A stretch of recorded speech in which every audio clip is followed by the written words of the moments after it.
शराब का प्याला पड़ा हुआ था और बीबी कहने लगी कोई गवाही शवाही नहीं लेनी, तुझे इसलिए बुलाया है कि तेरे ऊपर दिल आ गया है, अब मेरे साथ मुंह काला कर। तो वो जवान कहने लगा नहीं, मैंने अपने नफ्स को पाक रखा हुआ है, मेरी नजर भी पाक है, दिल भी पाक है, और उसकी बरकत ही है कि रब ने मेरी रूह को भी पाक रखा हुआ है, तो मैं ये हरकत नहीं कर सकता। पाक लोग पलीत कामों की जानिब तवज्जो नहीं करते, मैं ये हरकत नहीं कर सकता। इकबाल ने अपने बेटे को दुआ दी थी, उसने कहा था हया बाकी नहीं है जमाने की आंख में, खुदा करे कि रहे तेरी जवानी बेदाग, खुदा करे कि रहे तेरी जवानी बेदाग। कहा मेरे साथ मुंह काला कर, उसने कहा मैं नहीं करता।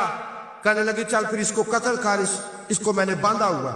उसने कहा मैं कत्ल क्यों करूं, मेरी क्या दुश्मनी है। कहा फिर शराब पियो, मैं शराब भी नहीं पीता।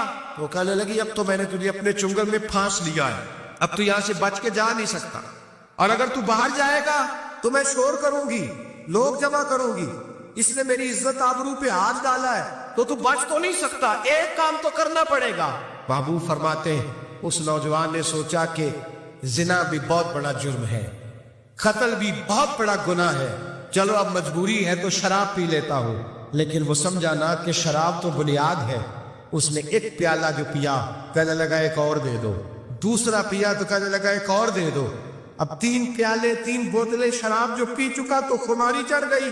अब उस औरत के करीब जाने लगा कि मैं तेरे साथ जिना करूंगा। उसने कहा जब तक मैं करीब नहीं आने दूंगी जब तक तू इसे कत्ल न करे। उसने उसे कत्ल भी किया, जिना भी किया। तो महबूब फरमाने लगे ये कत्ल और जिना जो हुआ है तो ये शराब की वजह से हुआ है।